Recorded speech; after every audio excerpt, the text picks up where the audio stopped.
Hey, good morning, guys. Assalamu alaikum. Sorry for the delay. But nevertheless, let's get started. Let me just let everyone know that we're starting now.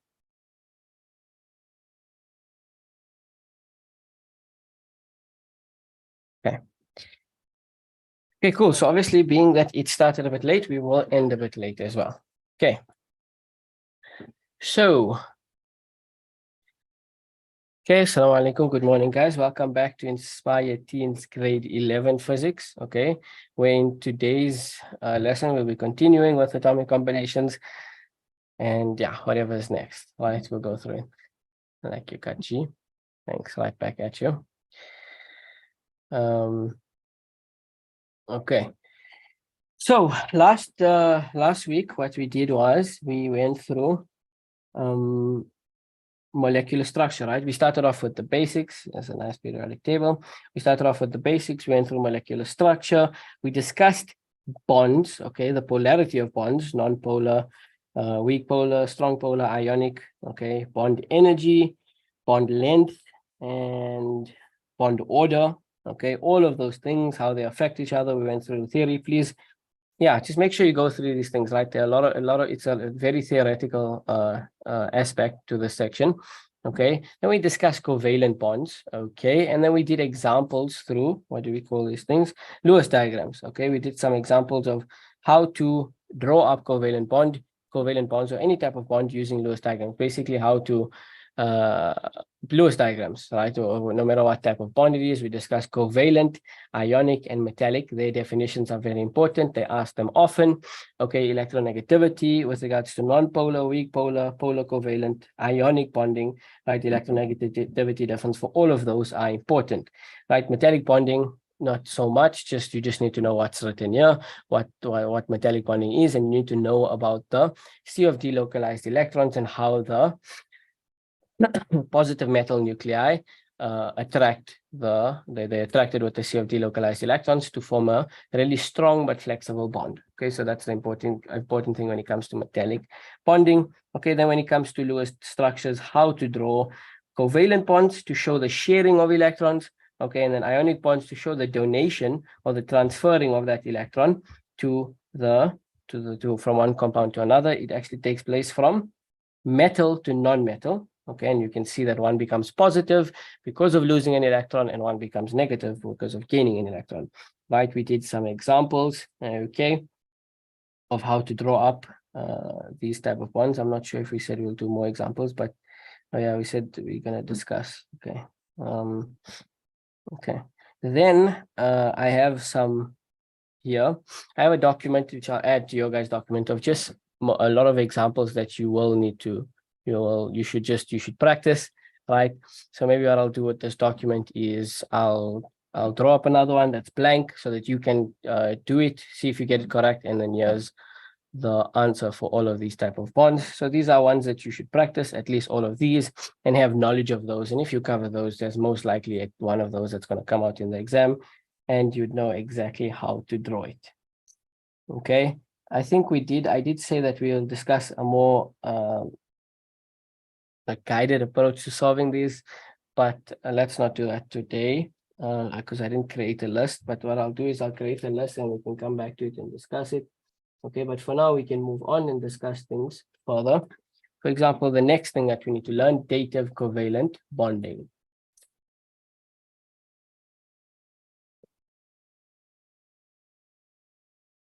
Okay, so let's discuss dative covalent bonding or coordinate bonding. A coordinate bond is formed when one atom donates both electrons to form a bonding pair. So this is an important definition that could be asked. The definition itself of dative covalent bond, okay, is formed when one atom donates both electrons to form a bonding pair. The filled electron orbital lone pair of one atom overlaps the empty orbital of another, example H3O or NH4 plus. Right, so those are the most very common examples of it. Okay, definition is important, and also being able to identify that the type of bond formed is a dative covalent bond. Okay, so let's have a look at this. Right, so we have H plus. Okay, now with H plus, let's do it like this. Okay, now with H plus, okay, what is H plus? H initially, if we consider periodic table, we will find it in Roman numeral group 1, and we find out that H has one single electron, okay, that it has to bond with. We also know that H just needs a second electron, and it's happy to fill up its orbital. Okay, H only needs 2, while every other element that we work with needs 8. Okay, so in this specific case, we're not dealing with H, we are dealing with the positively charged H. Okay, so the positively charged H means that it doesn't have that electron because it lost it, and that's why it's positively charged. When you lose an electron, you become positively charged. So that's why in this case, it doesn't have that electron anymore. It's a positively charged hydrogen, okay, with no outer orbital electrons. Okay, so we're dealing with, this is what H plus means. This plus is not an electron. It is a positively charged, the ion of hydrogen. Okay, if in fact the ionic charges we can also get from the periodic table. But yes, that's what this hydrogen is, no electrons that it has to bond with. Okay, then we have this guy, which is H2O. Okay, and H2O, it has 2 bonding pairs, okay, of electrons, okay, bonded to hydrogen. 1 second. Okay, we need to.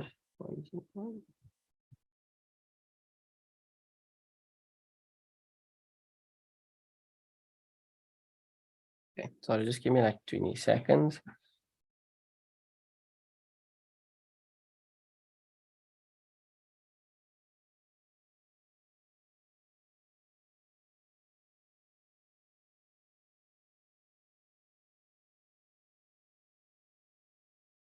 Okay, so yes, going back to dative covalent bonding. So we have H2O, which has 2 bonding pairs, okay, of electrons, as well as 2 lone pairs, okay.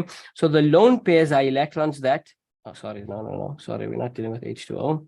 We're dealing with, what is this, H3O, a positively charged H3O.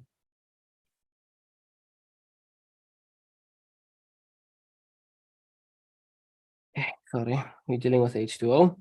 Okay, we're dealing with H2O. I was looking at the wrong thing. If we look at reactants, we deal with H2O, which has 2 bonding pairs and 2 lone pairs. So the bonding pairs are the pairs that are obviously bonded, and the lone pairs are the extra pairs of electron within a compound that do not take part in bonding. Okay, when we discuss shape now, you'll see how these affect the shape. Okay, so we can discuss it quickly as well before we get there. Right, remember, if we have a look here, right, we have oxygen. Okay, why don't we draw oxygen like this? Okay, so let's just say we have to draw oxygen like this. This here bonds with this, which has a hydrogen. Hydrogen is happy. And on this side, it bonds with another hydrogen. Hydrogen is complete, it's happy. And then our oxygen has its 2 lone pairs, which form 8 in total. So here we have H2O. Oxygen has 8. Each hydrogen has 2. Everyone is happy, right? So this is the Lewis diagram for H2O. But why don't we draw it like this? Is specifically because the shape of it, the shape of the compound is affected by the lone pairs. So what happens, you don't need to know this, right? This is not something that you need to know. I'm just explaining it to you so that you can understand. Okay, so what happens actually in the bonding is that hydrogen, yes, it bonds with the oxygen. So here's the single bond formed with hydrogen. And here's the single bond formed with hydrogen. And the reason I'm drawing it like this is because what happens is these lone pairs, they actually exert forces onto the compound, okay? And they push the compound in such a manner, okay? So because they are 2 lone pairs, that's why it forces the shape here, okay? Instead of having this linear straight shape, okay? The reason we have this shape or this here, they're the same thing, right? Just one orientated slightly different, is due to the pressure of those lone pairs, because they still exert a force on the compound, and they force the compound to form that shape. Okay, so that's just for interest's sake. This is wrong. This is correct. Okay, so that's why we have our hydrogen like that. Nevertheless, what happens here is this H plus atom actually forms a bond with this H2O to form H3O plus. So you can see what happens is this hydrogen, okay, it came in and it bonded with one of the lone pairs of H2O. Now, as you can see, these are both, all of these, right? If we color them all in red, they are red circles, right? They're not, none of them are X's, meaning they are all from the oxygen. Okay, all of these are from the oxygen, and the hydrogen comes in with absolutely nothing, but it forms a bond with the H2O. Okay, maybe let's do it on this side. Okay, it forms a bond with the H2O, and when this occurs, we call this dative covalent bonding. When the bonding pair, okay, when the bonding pair, both of the electrons in the bonding pair are donated from one of the elements. Okay, so not both. Hydrogen doesn't come in with its own electrons and they share. Okay, both of them, basically only the water is sharing in this case. Only the H2O molecule is sharing both of its electrons to form a bonding pair with hydrogen, and this is known as dative covalent bonding. Okay, the exact same thing we can look at. Okay, and then in this case, because it gains a plus hydrogen, it becomes NH3 plus. Sorry, H3O plus. Okay, and so the similar thing we can observe when we have NH3. So yeah, again, NH3, what happens is the reason we actually have the shape, you'll see when we discuss shapes, the lone pair actually pushes the hydrogens. I'm just going to represent it with a bond in this way. Okay, the lone pair forces that kind of shape. Okay, so that's the actual shape of it. I can leave that there, I guess. Okay, and in this case, you can see that nitrogen, okay, and the hydrogen, between the three hydrogens and nitrogens, we have three separate bonding pairs. Okay, and in this case, one of them came from hydrogen. Okay, I guess we can. Okay, but the other, let's do it down the other came from oxygen.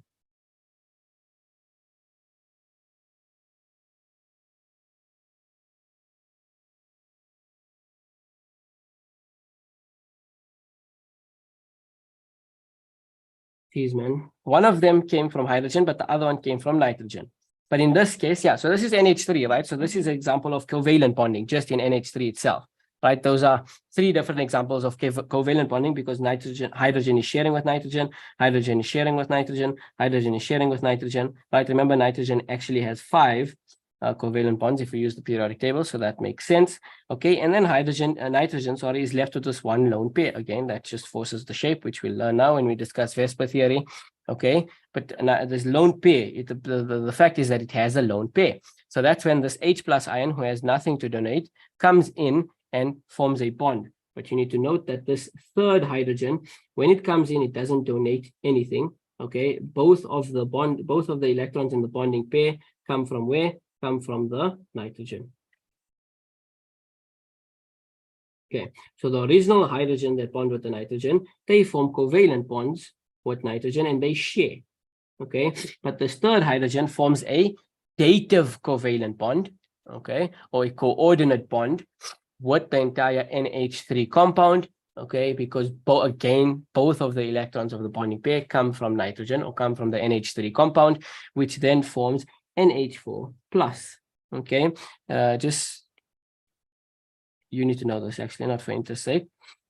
We will discuss it when we discuss names of compounds. This is known as ammonia, forming the dative with the formation of the dative covalent bond. NH4 plus is known as ammonium.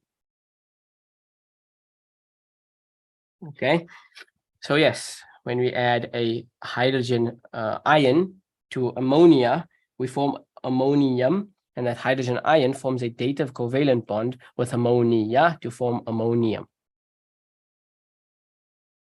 Okay, here we have water, or yeah, water, I guess, H2O, and this forms hydronium, the hydronium ion, actually, and this is also the ammonium ion because it has a positive 1 charge. Okay, so that's important, just keep that in mind. Okay, and let's move on. Okay, so before we discuss the valence shell, the VSEPR, which stands for valence shell electron pair repulsion, fancy name for no reason. Let's have a look at bond versus molecular polarity. Okay, bond versus molecular polarity. So bond polarity is determined by the electronegativity of two atoms that form a bond. So we already discussed this, right? Here is where we discuss bond polarity. Actually, here.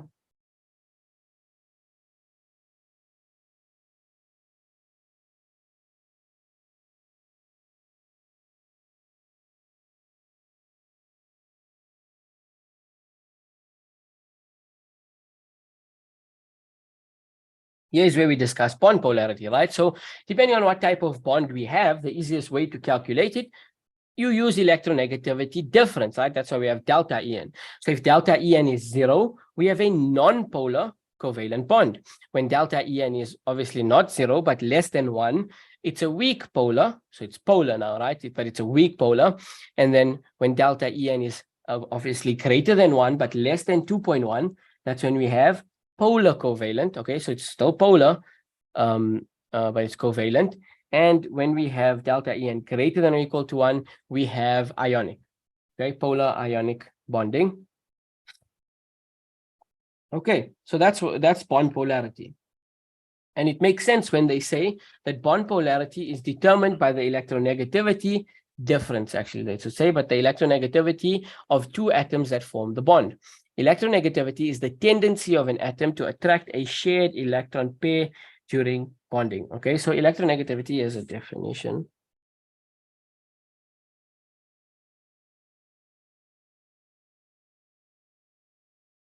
Is the tendency of an atom to attract a shared electron pair during bonding. A rough definition or an understanding of what electronegativity is basically how badly does an atom or an element want to react with another element. That's what electronegativity tells us. How much does it want to attract? How much does it want to bond? The tendency, right? If it has a high electronegativity, it really wants to bond. Okay, so yes, again, is a tendency of an atom to attract shared electron pair during bonding.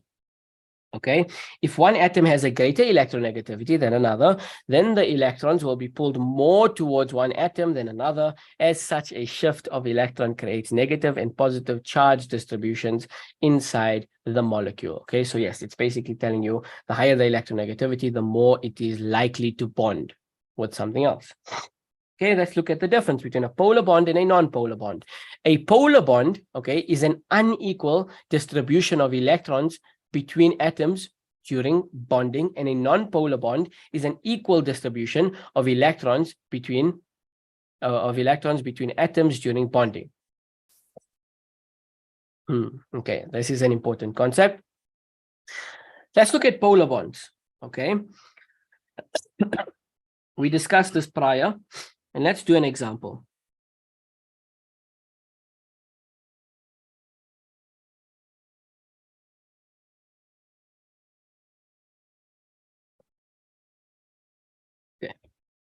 So let's choose two compounds to react to create a covalent bond, right? So we have to choose a metal and a non-metal. Let's go with Na and Cl. Or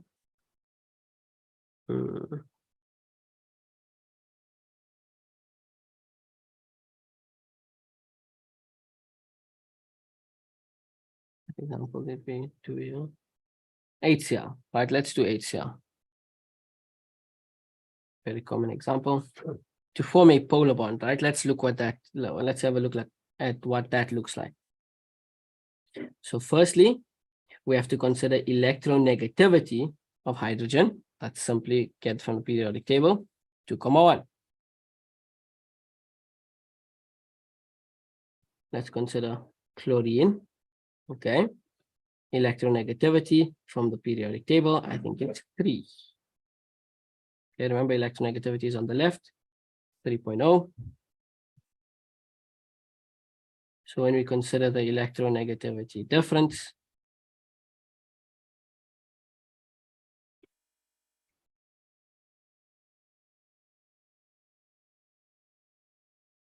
The electronegativity difference is 0.9. And due to our knowledge of the values of electronegativity difference determining whether we have a polar or non-polar bond, this indicates to us that we definitely have a polar bond, polar covalent bond. A polar covalent bond. Okay, because of the electronegativity difference. The value of the electronegativity difference is greater than 0, less than 1. Okay, it's a weakly polar covalent bond, but regardless, it is a polar covalent bond. Let us consider the Lewis diagram, the Lewis structure of hydrogen plus chlorine. Hydrogen has 1 bonding, chlorine has 7.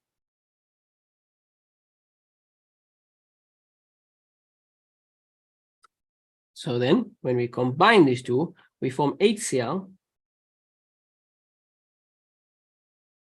Okay.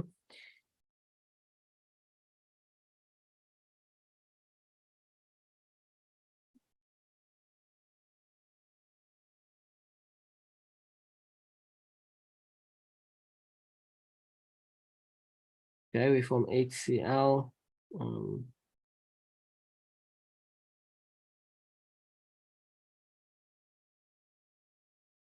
Okay. Let me just think 1 second.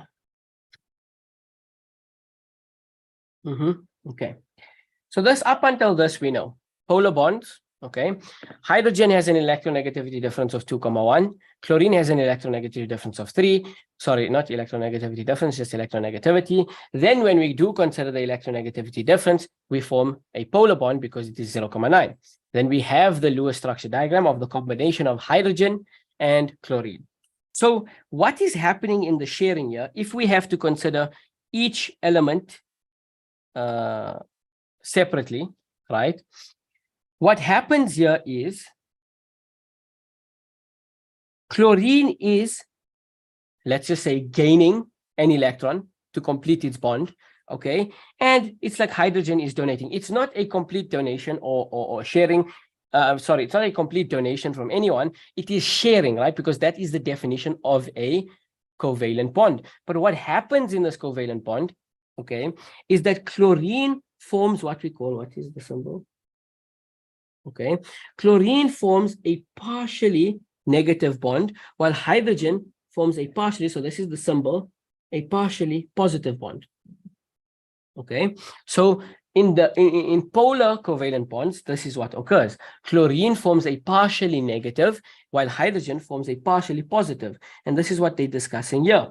Okay, the electronegativity difference of chlorine is greater than the electronegativity difference of hydrogens. So electrons shift towards chlorine. This is the key thing. Okay, electrons shift towards chlorine. Again, remember, we just discussed the definition of electronegativity. Electronegativity is the tendency of an atom to attract a shared pair of electrons during bonding. So since chlorine has a higher electronegativity compared to hydrogen, you can say that chlorine wants to bond more. Okay, in informal terms, chlorine wants to form that bond more compared to hydrogen. Okay, both of them want to complete their orbitals, but because chlorine has a higher electronegativity, it really wants that bond a little more than hydrogen. So that's what happens is electrons shift towards chlorine. Okay, not to say that hydrogen is not sharing those same electrons, because it is still sharing those same electrons and its orbital is still full, but those electrons are shifted more towards chlorine because of its greater electronegativity.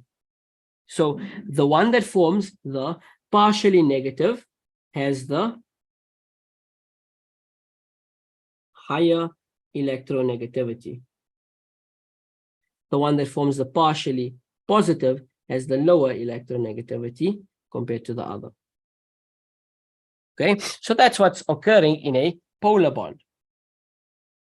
Okay, we have the shifting of electrons more towards chlorine, and chlorine forms a slightly, or otherwise known as partially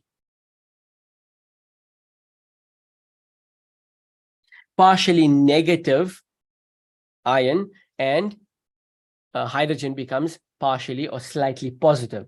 Now, because even though they're sharing electrons, because one is partially positive, one is partially negative, or slightly positive and slightly negative, there's no like equal distribution, right? If we talk about something called neutral, right? Neutrality, remember that refers to like being an equal amount of electrons and equal amount of protons. In this bond, because one is more positive, one is less positive, one is more positive, one is more negative, and then the electrons are shifted more towards one end, there's no polarity, there's no equal distribution of electrons, right? The electrons are shifted towards chlorine. So if we look at the definition, okay, of a polar bond, it is an unequal distribution of electrons between atoms during bonding. And that is directly supported by this statement.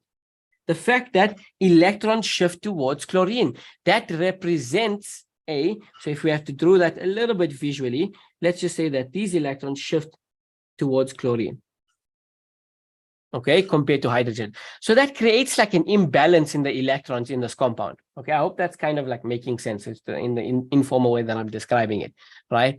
It creates this imbalance, right? There's no, you'll see when we discuss what a non-polar bond is, you'll see an equal sharing, right? In this case, because chlorine has a higher electronegativity, it becomes partially negative, right? Meaning the electrons are more attracted towards it. They are shifted more towards chlorine. And there's this imbalance because the electrons are more away from hydrogen. And that's what we call a polar bond, right? And polar in general has that definition, right? Unequal distribution, okay? And one second. Let's see if a Google definition of polar can help us.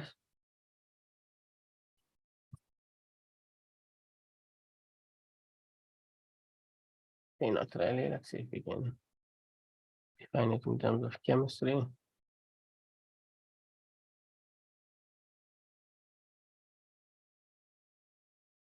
it doesn't really matter. That's fine. They just define it in terms of bonds, which is exactly what we're doing now. Okay, so yes, that's a polar bond. Okay, so please make sure you understand that. If you're confused by anything, let me know and I can re-explain it. Okay, because it is a confusing thing to sometimes wrap your head around. But yeah. So polar bond is an unequal distribution of electrons between two atoms during bonding. Again, why do we have this? Because the electronegativity of chlorine is greater than the electronegativity of hydrogens. Electrons shift more towards chlorine. Chlorine becomes slightly more negative, while hydrogen becomes slightly positive. This is an unequal distribution of electrons, clearly, and that forms a polar bond. How does that oppose to a non-polar bond? A non-polar bond is an equal distribution of electrons between atoms during bonding. Okay, so how does this occur? It is a equal distribution of electrons during bonding. So how does this occur? This occurs from a non-polar bond. So let's discuss what we're going to discuss, non-polar bond.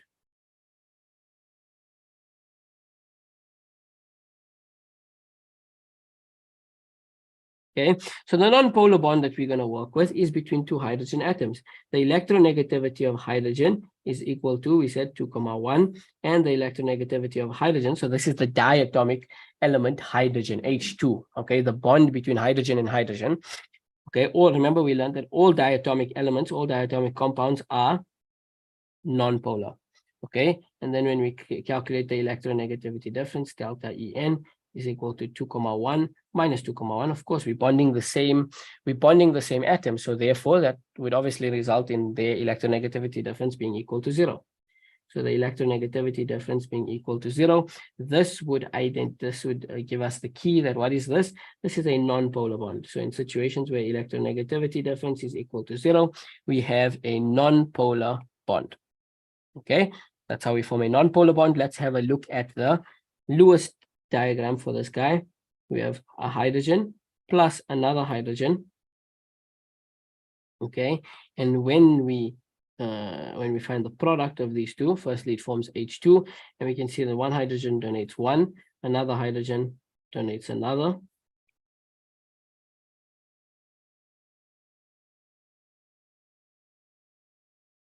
Okay, and we have this covalent bond that's forming between the two. Remember, again, it's a non-polar covalent. The reason we know that, the main reason we should be able to tell whether something's non-polar is looking at the electronegativity difference.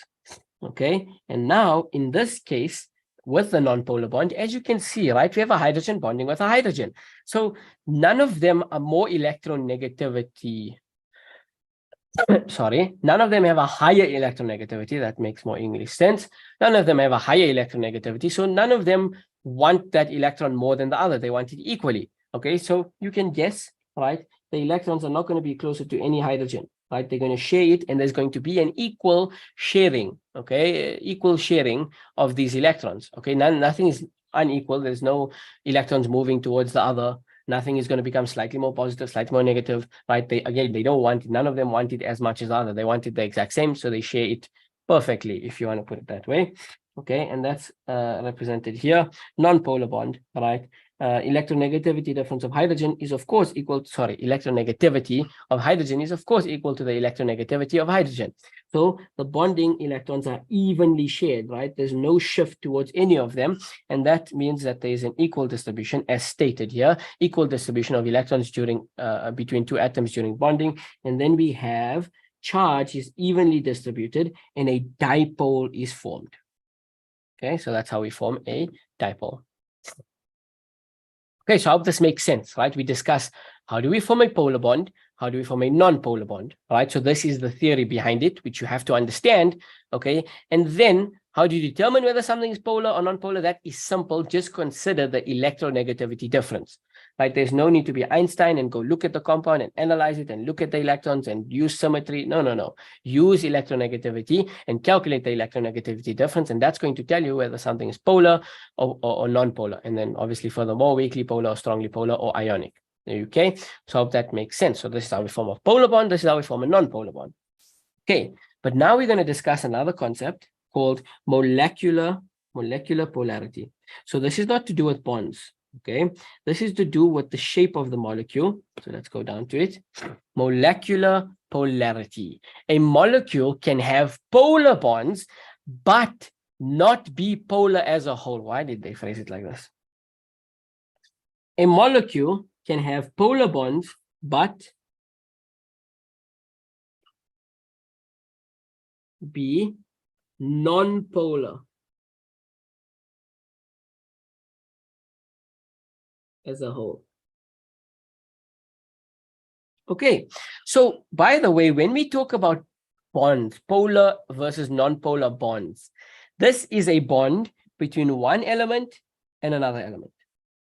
When we talk about polar bonds, a bond is between one element and another element. So a single polar bond is formed between hydrogen and chlorine. So what happens when we have H2O?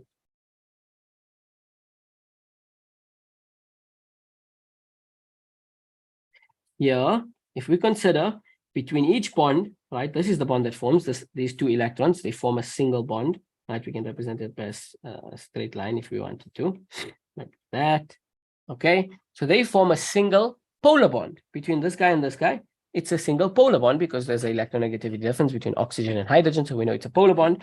And then we have the bond between this oxygen and that hydrogen, which forms another single polar bond. So here we have two polar bonds. Okay, so that's the important thing. In this compound, we have polar bonds that form. Two polar bonds. However, a molecule can have polar bonds. For example, H2O, all right, it has polar bonds. I just showed you how it has polar bonds, but it can be non-polar as a whole, and that's what we're going to discuss now. How can it be non-polar as a whole? How can it have polar bonds but be non-polar as a whole? That's the term we call molecular polarity. Molecular polarity is determined by the shape of the molecule, so it depends on the shape of the molecule. So even though it has polar bonds, due to its shape, it can still form a non-polar molecule.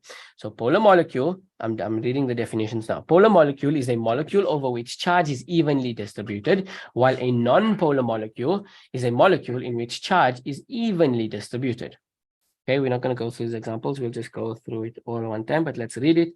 So a polar molecule, the example they're giving is actually water, right? H2O is a polar molecule. Lone pairs plus En0, EO is slightly negative. Lower ENH, H is slightly positive. Therefore, uneven charge distribution. Therefore, polar molecule, asymmetric molecule.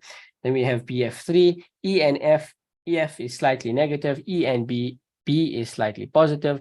F atoms evenly distributed. Therefore, non-polar molecule. Therefore, symmetrical. Okay, cool. We don't care. We're going to do it in terms of, we're going to discuss our VSEPR, electron pair repulsion. Okay, so you can go through this these notes of VSEPR on your own. It's going to be the same thing that we are going to discuss anyway, but let's discuss it here. Okay, so these notes are a bit unclear. Hopefully I can fix it at some point. But yes, we have the VSEPR theory, which stands for the valence shell electron pair repulsion. So the first thing we need to note is that firstly, we have 5 ideal shapes where there are no lone pairs on the central atom. Okay, and then moving down, we have non-ideal shapes where the central atoms have lone pairs. So we've separated it into 2 categories.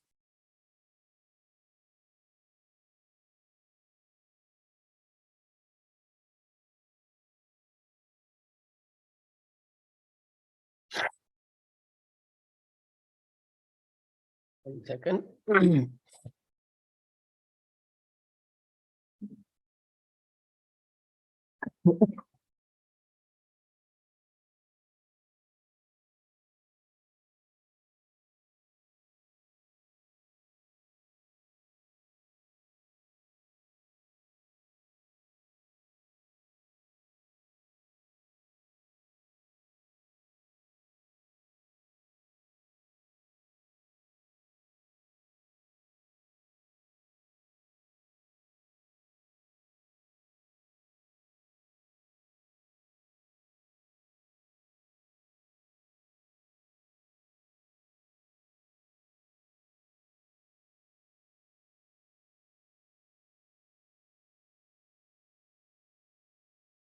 Okay. So we're going to start with the first 5 ideal shapes. Okay. So we have 5 of them, and they have names: linear, trigonal planar, tetrahedral, trigonal bipyramidal, and octahedral. That is, okay. So we start off with linear, and the compound that we're going to work with is BeCl, beryllium chloride. Okay, beryllium chloride, and what is stated here are their electronegativities. This has 1,5 and this has 3,0. So immediately we can expect them to have polar bonds. Okay, so if we look at the Lewis structure for beryllium chloride, okay, the Lewis structure is linear, okay, because the key thing is this. Let's rewrite it.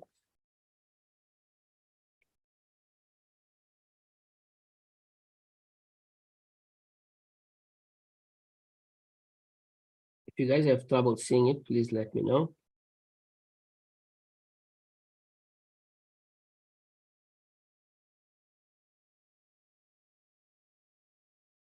Okay, so the key to forming an ideal shape is that when there are no lone pairs. So ideal shape have no lone pairs on the central atom.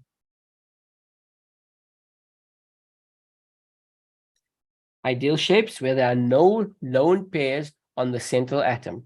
Beryllium chloride, here is the Lewis diagram for it.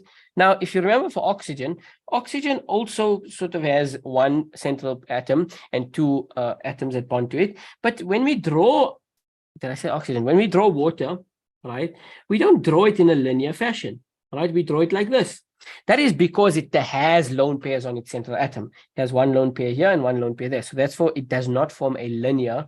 It does not form a linear molecule. Okay. So yes, it can be represented in both ways. The first way is just with the individual electrons, and the second way we just use those individual electrons to form a bond between beryllium and chlorine. Right now, because of it having no lone pairs, what happens is it forms a linear shape which is symmetrical and results in a non-polar molecule.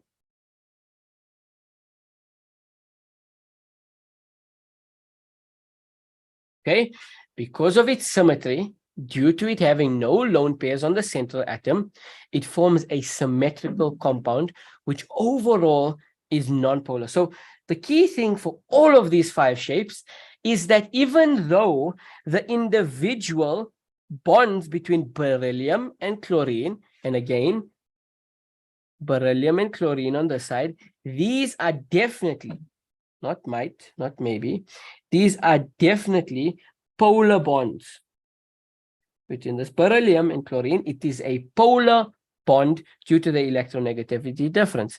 However, due to what? Due to the symmetry of the shape, because it has no lone pairs, due to it having no lone pairs, it actually forms a symmetrical shape, which results in a non-polar molecule, right? Remember, going back to the definition of non-polar, non-polar is an equal distribution of electrons. Non-polar is an equal distribution of electrons. If we look at this beautiful compound, we can see that there is no non-symmetry that can be spotted. This entire thing is symmetrical. Okay, and you can see the equal distribution of electrons. 7 on chlorine, 7 on chlorine on the left, and then the 8th for chlorine comes from beryllium, and beryllium completes its orbitals as well. Okay, no lone pairs, and beryllium is happy, chlorine is happy, and it forms this compound.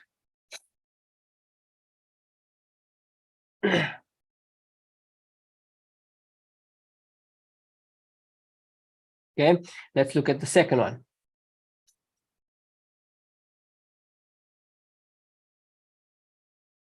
Trigonal planar.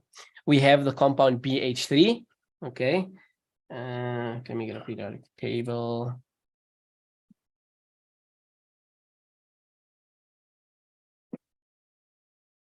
So I still have one.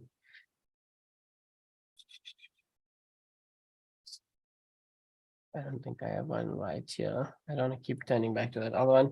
Okay, but hydrogen, I think we know.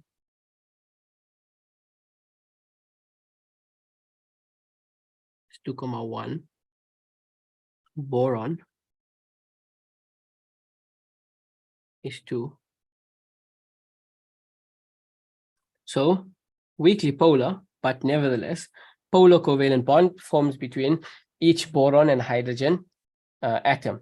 Okay, then we have a look at this diagram. We can see that hydrogen and boron, when they form BH3, there are no lone pairs. Okay, this is the compound that forms. There are no lone pairs.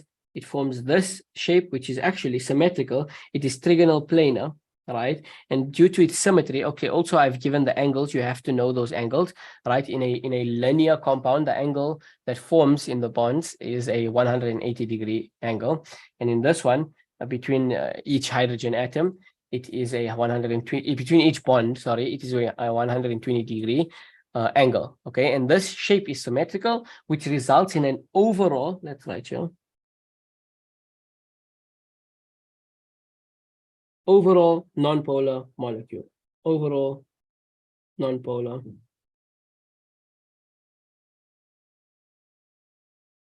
molecule. Okay, so yes, even though it has polar bonds, due to the symmetry of its shape, it has an overall nonpolar molecule. So even molecules with polar bonds can form nonpolar molecules. Sorry, can form nonpolar molecules, again due to its shape. Let's talk about tetrahedral. CCl4. C has 4 valence electrons. It forms bonds with 4 different chlorines. Okay, these are the 2 possibilities for their shapes. Okay, you can either represent the bond with a line or the bond with each individual electron. Okay, there are no lone pairs on the central atom, so therefore CCl4 forms this shape we call tetrahedral. Tetrahedral, okay, between each bond there is an angle of approximately 109.5 degrees. It has a symmetrical shape, which even though, right, let's discuss between Cl, I believe, has a thingy of 3, electronegativity difference of 3, and C has a electronegativity difference of 2.5. So they most definitely form, what do we call this? Polar bonds. They most definitely form polar bonds.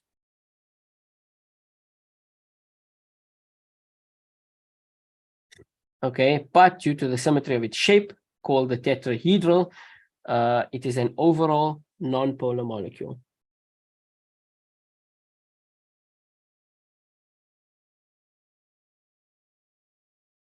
Okay, then we have trigonal bipyramidal.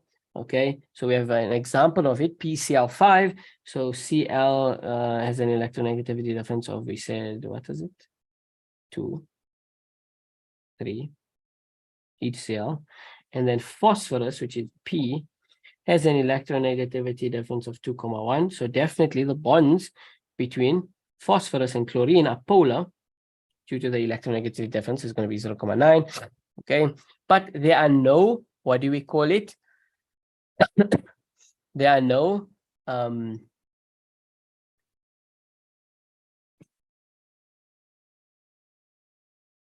rain freeze. There are no lone pairs on the central atom. This diagram is incorrect. Let's just fix it quickly.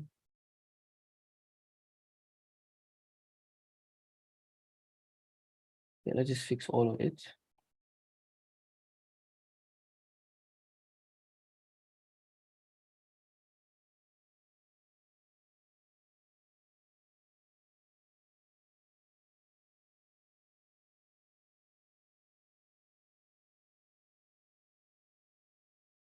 It's not perfectly drawn, but I think you guys get the point, right? Phosphorus has 5 electrons bonded, ready to bond. Valence electrons, each chlorine has 1. Between each one, remember, this is polar bond, polar bond, polar bond, polar bond, polar bond, but overall forms a non-polar molecule because of the equal distribution of electrons. And in all of these, you will see like a nice equal distribution of electrons, right? There's no lone pairs on the central atom, which doesn't result in any polar molecules being formed. This forms an overall non-polar molecule. Okay, and take note of the diagrams that I've given you. Here, this shows it's linear, and this is a little 3D diagram for you to actually understand it, right? To see how it would look. Central compound, 2 ones joining, right? It's straight line linear. What about this? Right? Obviously, this 2D diagram doesn't tell much about the story, but when you look at the 3D diagram, like, oh, okay, that makes sense. That's how what this trigonal planar looks. Then we go to one a bit more complicated, like this is how you would draw it. This is how you would have to draw it in the exam.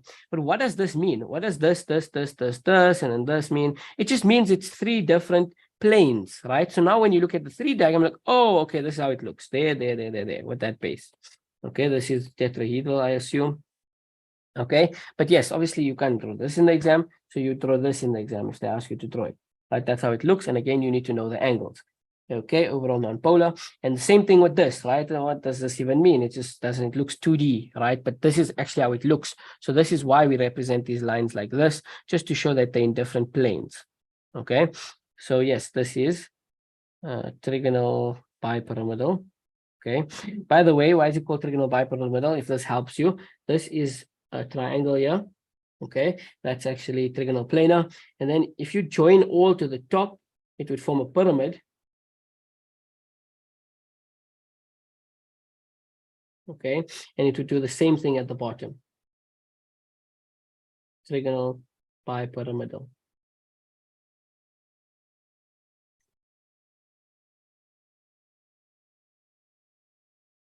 Trigonal, we have a trigonal plot and 2 pyramids bipyramidal, if you see that shape. Okay, it's like two pyramids placed back to back. I'll get another shape here too, like it's like 3D without the back ones and everything. That will explain it a bit more if you can choose, but yeah. Then we have octahedral, again, sulfur, fluorine. Between each one, we definitely have polar bonds. Let's go get them, sulfur and fluorine. Sulfur is 2,5. What is it? Fluorine, 2,5 and 4.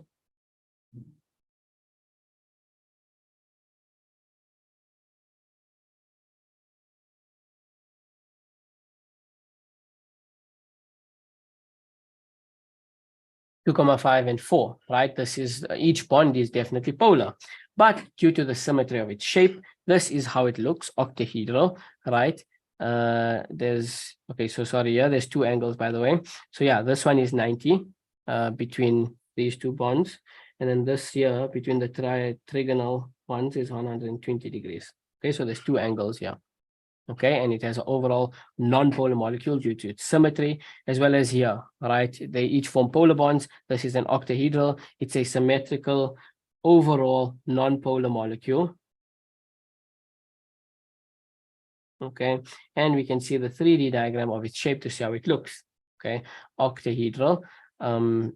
Yeah, this has one between all the bonds is a 90-degree angle between each and every single one.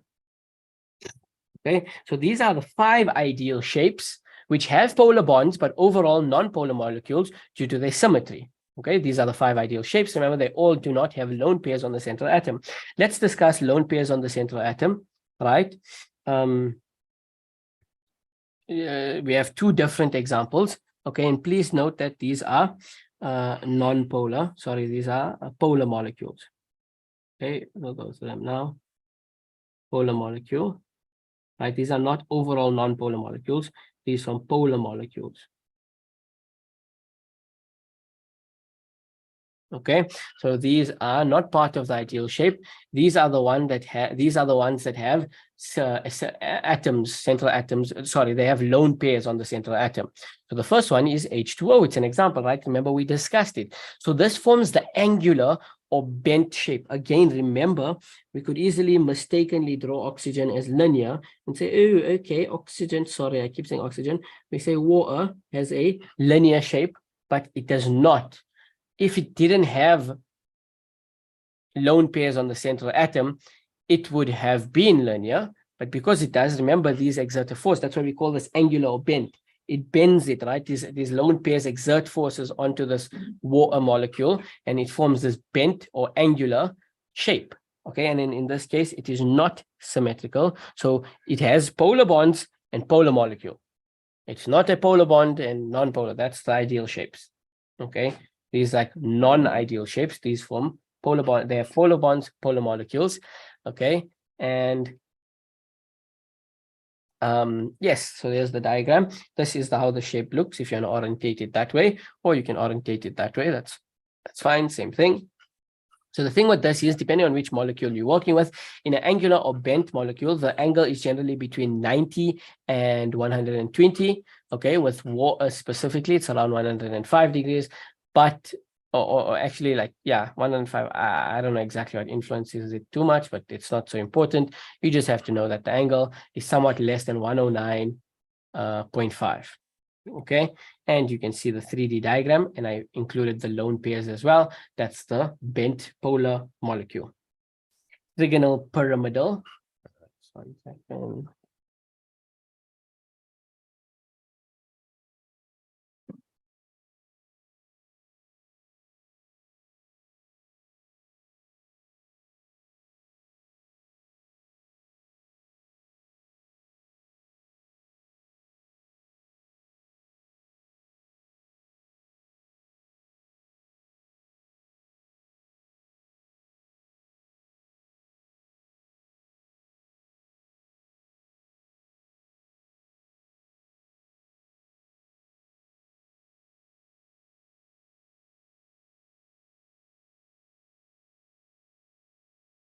Okay, so yes, with trigonal pyramidal, right, which is similar if you compare it, right? So we said bent is like similar to linear, but because of those lone pairs, it bends, okay, and therefore it's not. Remember, it's not non-polar. But trigonal bipyramidal, this is like what, similar to trigonal planar. So while trigonal planar is non-polar, trigonal pyramidal is not non-polar. Trigonal pyramidal is a polar molecule. So we have NH3 as our example. So yes, we remember we discussed this one earlier even, right? It has 3 bonded hydrogens to it. Each are polar, right? Oxygen and hydrogen. Oxygen and hydrogen, I forget them already. I think hydrogen is 2,1, oxygen is 3,5. Let's go back. 3,5, 2,1. So definitely polar bonds forming between them, right? And because of the existence of lone pairs on the central atoms, they actually would then form a polar molecule as well, right? There is an unequal distribution of charge. There's no symmetry, right? Trigonal pyramidal as well, right? Hydrogen, we said, has 2,1, and nitrogen has, what do we call it? 3,0. Okay, so hydrogen definitely has what? Hydrogen definitely has polar bonds forming between each individual bond, NH, NH, and NH. Okay, and here's the diagram. Okay, and because of the existence of this lone pair on the central atom, it has an effect, and this is how you draw the 2D diagram if they ask you to draw it in your exam. Again, this also has an angle of something less than 109.5.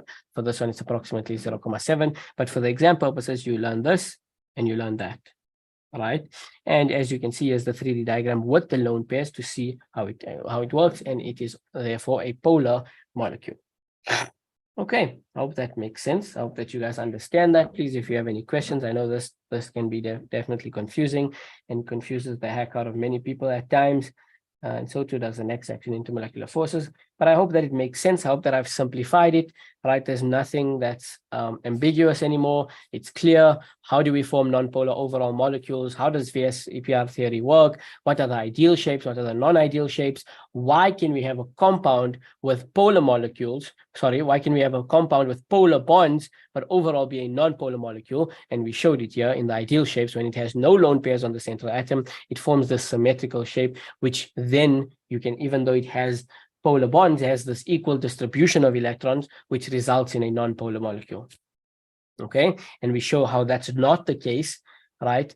When we have central atoms with lone pairs, right? With the central atoms with lone pairs, these lone pairs cause an unequal distribution of charge within the molecule, resulting in polar molecules, polar bonds with polar molecules. Okay, two examples, angular bent and trigonal pyramidal.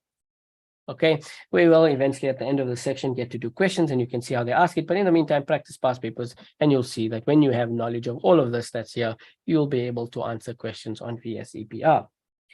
Okay, so we will continue next week where we will discuss intermolecular forces, inter versus intra, and all of it that it implies. Okay, cool. Sure, that was a lot of talking. Okay, if you guys have any questions, I'll leave it open for the next minute or two to see if anyone has any questions. Please feel free to ask. Please go ahead and practice examples to make sure you can solidify this knowledge. And yeah, but if not, then I will end it shortly thereafter. But for those of you who need to leave now, thank you guys so much for joining. Thank you for your patience. Apologies that there was a delay in today's lesson. I will see you guys next week, inshallah. Jazakallah khair. Assalamu alaikum. Thank you and goodbye. Again, it's going to stay open for the next few minutes. After, if no one has any questions, it will automatically close.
Okay, it doesn't seem like anyone has any questions.